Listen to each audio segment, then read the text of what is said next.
السلام عليكم ورحمة الله وبركاته يا شباب، أتمنى تكونوا بخير. أنا أحمد محمد استلم البحر الأحمر جريد 11. في الفيديو اللي فات احنا اتعرفنا على النيرفس سيستم بتاعنا، وعرفنا السنترال نيرفس سيستم والبريفرال نيرفس سيستم والاستراكشرز بتاعتهم، وكمان اتعرفنا على شوية فانكشنز وشوية معلومات زيادة عنهم. في الفيديو النهارده احنا هنتعرف على حاجتين مهمتين جدا. اول حاجه ايه هي اصلا النيورونز، اوكي، وتاني حاجه ايه هو الاكشن بوتنشال وايه فايدته اصلا للسيل، ليه لازم تعمله، وكمان ازاي بيحصل. فخلينا نبدا. اول حاجه النيورونز هي البيزك يونتس اوف ذا نيرفس سيستم.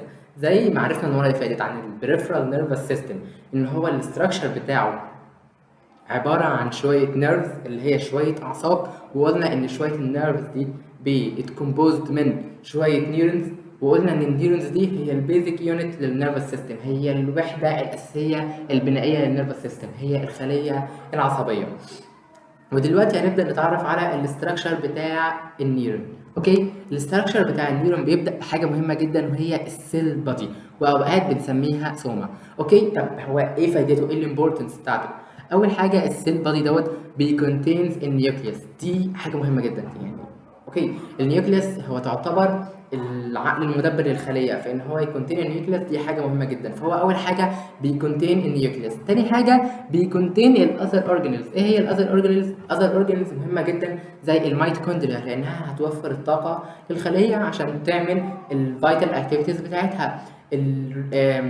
مثلا الراف اندوبلازميك ريتيكولوم، السموث اندوبلازميك ريتيكولوم، الرايبوزومز عشان السنسيز بتاع البروتينز، الجولجي اباريتس، كل الكلام ده كله مهم ان هو يكون موجود. فالمكان اللي بيتواجد فيه الحاجات دي وبيحتويها هو السيل بادي، هو اللي بيكونتين النيوكليوس والاذر اورجانيلز اللي احنا عارفينها. تمام. تاني حاجه بيقول لك ان هو بينتجريت الانكoming signals and generate outgoing signals to the axon. باختصار يعني ايه الكلام ده كله؟ يعني هو من الاخر بياخد لك هو اللي بياخد الرسائل العصبيه او السنسورز اللي جايه من الخلايا المجاوره او الخلايا اللي هو مشتبك معاها اللي هو بيستقبلها، وكمان هو اللي بيطلع النبضات والرسائل العصبيه اللي هتعدي خلال الاكزون او خلال المحور عشان تروح للخليه الثانيه. وما تقلقوش هنتعرف على شكل كل الاستراكشرز دي كمان دقيقه. اوكي، تاني ستراكشر معانا وهو الدنترايتس او الدنتريتس على حسب هتنطقها ازاي. بيقول لك ان هي برانش لايك ستراكشر، هي على شكل برانش زي اغصان الشجر او كده. اوكي، بيقول لك ان هي الفانكشن الاساسيه بتاعتها انها بتريسيف المسجز، يعني هي بتستقبل الرسائل العصبيه من الخلايا التانية او من النيورونز التانية. تمام. بيقول لك ان هي بتكوندكت سيم تو ذا سيل بادي، بيقول لك كمان ان هي بتربط الانذر نيورونز للسيل بادي بتاعه السيل بتاعتها. تمام. تالت حاجه معانا وهو الاكسون او المحور بتاع الخليه. بيقول لك ان هو لونج، حاجه طويله. بيقول لك سيلندر بروجيكشن، هو على شكل اسطواني شويه. بيقول لك بيكوندكت الالكتريكال امبيوليسيس away from the cell body to other neurons او muscles او glands. يعني ايه الجمله دي؟ باختصار بيقول لك ان الاكسون دوت هو او المحور بتاع الخليه دوت هو المكان اللي بيتم خلاله مرور الامبيوليسيس اللي هي النبضات اللي بتطلع من السيل بادي. السيل بادي طلعت نبضه او امبيوليسيس معينه بتمر خلال الاكسون عشان تروح لانذر نيورونز عشان تنقلها لانحاء الجسم، او تروح لمصل سيل مثلا عشان تقول لطفل صغير يبعد ايده عن النار، او مثلا تروح لجلاند او غده معينه عشان تفرز هرمون معين. تمام. تالت حاجه معانا وهي المايلين تشيست. ايه هي المايلين تشيست دي؟ هي فاتي لاير. فاتي لاير، اوكي، يعني ايه فاتي؟ فاتي دوت احنا عارفين ان الفاتي دوت هو تايب من التايبس بتاعه الليبيدز اللي هي الدهون. فتمام، بيقول لك ان هي فاتي لاير. كده احنا عرفنا ان المايلين تشيست دي فاتي لاير. طب بتعمل ايه؟ بيقول لك انها بتكفر الاكسنز، هي بتغطي المحاور بتاعه الخليه. طب ليه بتغطيها؟ بيقول لك انها بتبروفايد انسوليشن، بتوفر لها نوع من العزل. طالما بتوفر انسوليشن يعني بتوفر بروتكشن، بتوفر حمايه. بيقول لك كمان حاجه انها بتعمل increase السبيد impulse transmission. يعني ايه الجمله دي؟ بيقول لك انها بتسبيد اب المرور او السرعه بتاعه مرور النبضات اللي جايه من السيل بادي، يعني بتسرع مرور الامبيوليسيس ترانسميشن، بتسرع عمليه مرور الحركه بتاعه الامبيوليسز او النبضات او الرسائل العصبيه خلال الاكزون. تمام. بيقول لك بقى حاجه مهمه، ان هي بتفورمد من حاجه اسمها شوان سيلز. يعني ايه بتفورمد من؟ يعني الحاجه اللي بتصنع المايلين شيست او بتطلعها لنا او بتكونها هي الشوان سيلز. طب ده في حالة إيه؟ ده في حالة واحدة، في حالة إن إحنا كنا في البريفرال نيرفس سيستم. لو كنا في البريفرال نيرفس سيستم ساعتها هنعرف إن شوان سيلز هي اللي بتصنع لنا المايلين شيست، وما تقلقوش هنشوف شكل شوان سيلز وكل الحاجات دي كمان دقيقة. بيقول لك بقى في حاله ان احنا في السنترال نيرفس سيستم اللي هيصنع لنا شوان سيلز هي الاسم الغريب دوت اللي هو اسمه اوليجودين درايسيتس. اوليجودين درايسيتس. اوكي، هو دوت ايه اللي بيصنع لنا المايلين شيست في حاله ان احنا في السنترال نيرفس سيستم. لو احنا في بريفرال يبقى شوان سيلز هي اللي هتصنع، لو احنا في سنترال نيرفس سيستم يبقى الاوليجودين درايسيتس هي اللي هتعمله لنا. تمام. خامس حاجة معانا هي النودز اوف رامفيا او رامفيا. ايه هي دي؟ هي عبارة عن شوية جابس ان ذا مايلين شيست. يعني ايه جابس؟ جابس يعني شوية فجوات، وده شكلها. اوكي، دي المايلين شيست ودي المايلين شيست ودي المايلين شيست، واللي لونه ريد دوت هو دوت الاكزون، المحور اللي المايلين شيست بتكفر. شوية الفجوات بقى دي والفواصل اللي ما بين المايلين شيست دي هي النود اوف رامفيا. تمام. بيقول لك ان هي شويه جابس وسط المايلين شيست. طب دي مالها؟ بيقول لك where the action potentials are regenerated. بيقول لك ان الاكشن potentials ممكن تريجنريتد في المكان دوت، انها تعيد انتاجها مره تانية، وهنعرف يعني ايه دوت قدام. اوكي، وبتقول لك كمان انها بتenable الرابid signal transmission via saltatory conduction. يعني ايه saltatory conduction؟ ماشي، الرابid signal transmission مقبوله ومفهومه شويه، انها يعني بتساعد على حته ان هو يحصل رسائل عصبيه بصوره متكرره او بصوره سريعه. لكن يعني ايه via saltatory conduction؟ تمام. يعني ايه فيها سلاتاتوري كوندكشن؟ سلاتاتوري كوندكشن يعني ان هي كأن المسج او السنسور او الرساله العصبيه دي بتجامب. اوكي، بيقول لك اكشن بوتنشالز traveling down the axon. يعني كانها ايه؟ بتجامب from the node to node. يعني كانها بتنط من نود هنا لنود تانية، بتنط من نود هنا لنود تانية، بتنط من نود هنا لنود تانية. هو دوت معنى كلمه via saltatory conduction. تمام.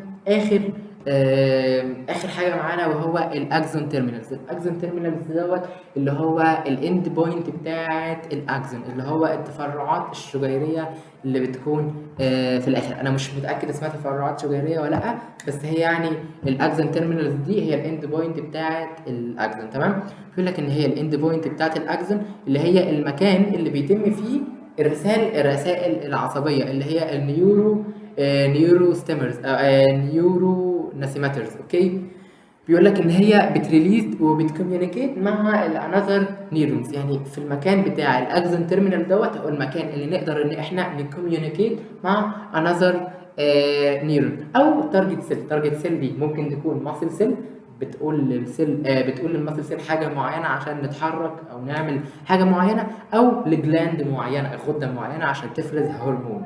اوكي، ده شكل النيورون. اوكي، دي السيل بودي ودي النيوكليوس وطبعا في الاذر اورجانيلز. دي الدنترايت، كلهم اسمهم دنترايت. دي شوان سيل، والطبقه دي هي المايلين شيس، ودي الفجوه اللي بين اتنين مايلين شيس هي دي النود اوف رامفيا. ودي كله اللي لونه بلو شويه دوت هو الاكزون، ودول الاكزون تيرمينالز. اوكي، اللي هي الاند بوينت بتاعت الاكزون. تمام. تاني حاجة بقى هو التايبس بتاعت النيورونز. قبل ما نتعرف على التايبس بتاعت النيورونز اللي احنا كاتبينها دي، لازم نعرف ان التايبس بتاعت النيورونز بتتقسم لكذا تقسيمة. في تقسيمة حسب الشكل، تقسيمة حسب الفانكشن، تقسيمات حسب مكانها، تقسيمات كتير. احنا هنعرف على تقسيمة واحدة بس منهم، وهي التقسيمة اللي حسب الفانكشن. عندنا 3 تايبس من النيورونز. اول تايب منهم هو السنسوري نيورونز. من اسمها سنسوري يعني حاجة حسية. سنسوري نيورونز ايه هي الوظيفه بتاعتها؟ بيقول لك انها بتكاري انفورميشن فروم سنسوري ريسبتورز، سواء كانت تحت السكن او الجلد بتاعنا يعني، او الايز اللي هو العيون بتاعتنا، towards the central nervous system. يعني ايه من الاخر؟ يعني مثال، انا واقف دلوقتي في الشارع بشتري باتيه، اوكي. ف وانا ماشي بعد الفرنه بصيت في الشمس، فانا ببص في الشمس، الشمس كانت حاده جدا لدرجه انها كانت قادره انها تعمي عيني وتخفي بصري. فساعتها اللي بيحصل ان السنسوري ريسبتورز اللي موجوده في عيني هتعمل زي مسج او انفورميشن للسنسوري نيورونز اللي هي متوصله بيها، تجري جري توصلها للسنترال نيرفس سيستم، تقول لها ان في خطر، في ضوء قوي لازم العين دي تتقفل، او نعمل اي حاجه نحمي بيها الجسم اللي احنا فيه. تمام. والخطوه دي بقى بترجع للموتور نيورونز. الخطوه اللي بعدها هي الموتور نيورونز، اللي هي من اسمها موتور، حاجه حركيه، يعني نيورونز حركيه او خلايا عصبيه حركيه.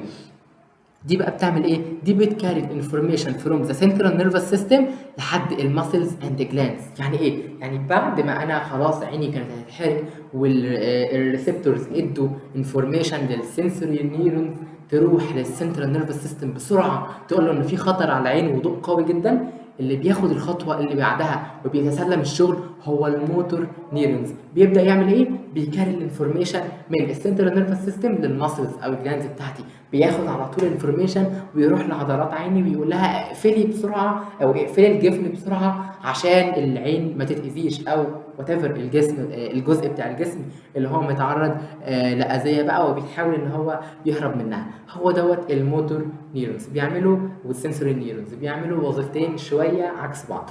الثيرد تايب معانا هو الانتر نيورونز. ايه هي وظيفتها؟ بتقول لك ان هي بتكونكت السنسوري اند موتور نيورونز. يعني ايه؟ بتوصل لنا السنسوري نيورونز مع الموتور نيورونز، سهله بتوصلهم ببعض، اوكي. وبتقول لك كمان انها بتكاري اوت الكومبلكس ريفلكسز. تمام كده احنا هنا في حاجه غريبه، ايه هي الريفلكسز؟ وايه يعني ايه اصلا كومبلكس ريفلكسز؟ معنى ان في حاجه اسمها كومبلكس ريفلكسز معناها ان في سمبل ريفلكسز. بعد دقيقه او دقيقتين يعني هنتعرف على الريفلكسز يعني بشكل بسيط. تمام. بيقول لك كمان ان الانتر نيورونز هي مسؤوله عن الهاير فانكشنز زي الليرنينج اند ديسيشن ميكنج. تمام. ده شكل الثري تايبس بتوع النيورونز. دي السنسوري نيورونز، دي يعني نحفظ شكلهم عشان ممكن نحتاجهم. ودي الانتر نيورون اللي هي بتوصل بين السنسوري والموتور. تمام. ودي هي الموتور نيورون. الموتور نيورون هي اقرب مثال يعني للخلايا اللي هي كومون وشكلها بيبقى موجود على طول في الكتب او كده.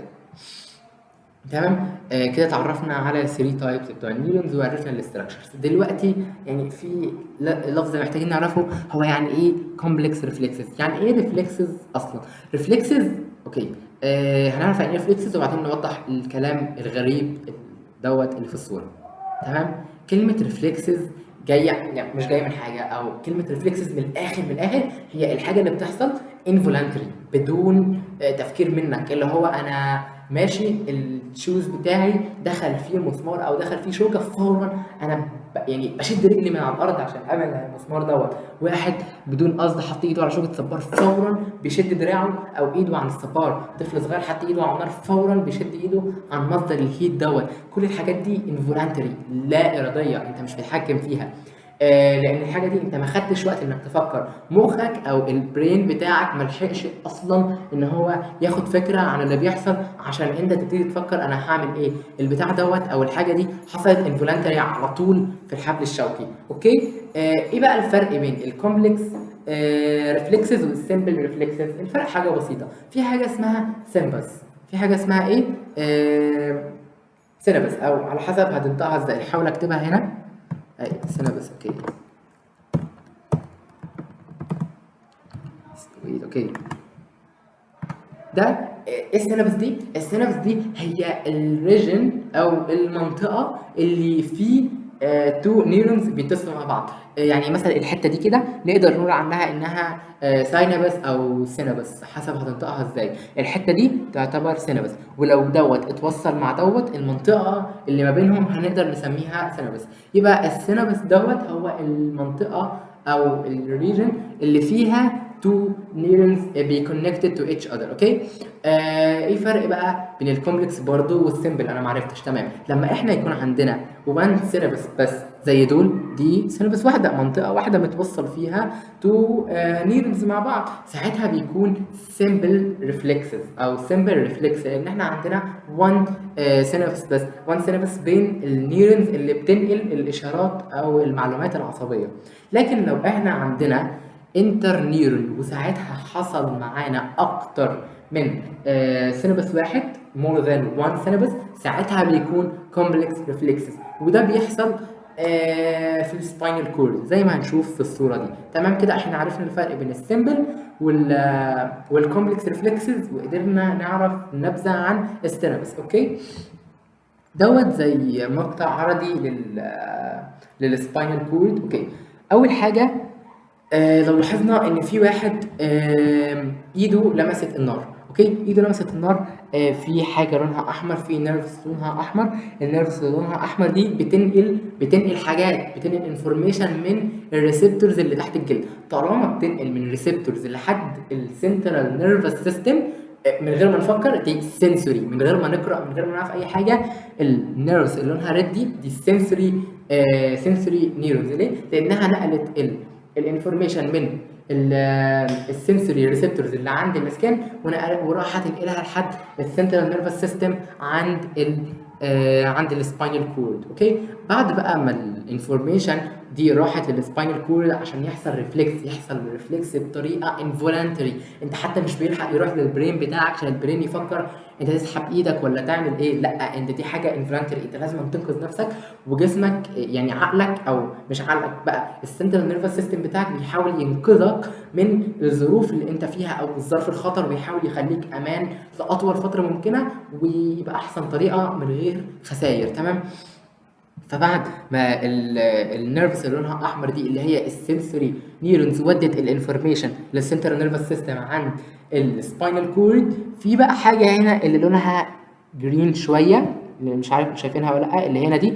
بيقول لك السيل بادي للانتر نيورون، دي بقى الانتر نيورون، هو ده مكانها، هو دوت المكان اللي هي بتوصل فيه اللي لونها ريد اللي هي السنسوري نيورونز باللي لونها لايت بلو او لايت بلو او بيبي بلو، ده اللي بيبي بلو دي اللي هي الموتور نيورونز. ايه هي الموتور نيورونز دي بقى؟ اللي هي لسه متعرفين عليها، اللي هي الخلايا العصبيه الحركيه اللي بتاخد انفورميشن من السباينال كورد من السنترال نيرفس سيستم وطالعه تجري بيها على الماسلز عشان تقول لها اسحبي ايدك عن النار، اسحبي ايدك ايه عن النار، بتودي لها انفورميشن حركيه، اسحبي ايدك بسرعه وتحركي. تمام، يبقى لونها ريد دي قدرت انها تاخد الانفورميشن من الريسبتورز اللي تحت السكين وراح تجري توديها لحد السنترال نيرفس سيستم عند السباينال كورد. في عندنا لونها جرين دي الانتر نيرون اللي هي بتوصل لنا بتكونكت السنسوري نيرونز مع الموتور نيرونز عشان تقدر انها تعمل لنا كومبلكس ريفلكسز وتعمل لنا اكتر من سينابس مع بعض. تمام، بتيجي عندنا بقى اللي هو اللي لونه بيبي بلو دوت اللي هو الموتور نيرونز خدت الانفورميشن من السباينال كورد او السنترال نيرفس سيستم وطالعه تجري بالانفورميشن الحركيه او الرساله العصبيه الحركيه، طالعه تجري للمسلز عشان تقول لها ارفعي ايدك عن النار فورا. وده باختصار فكره الريفلكس اكشن. تمام.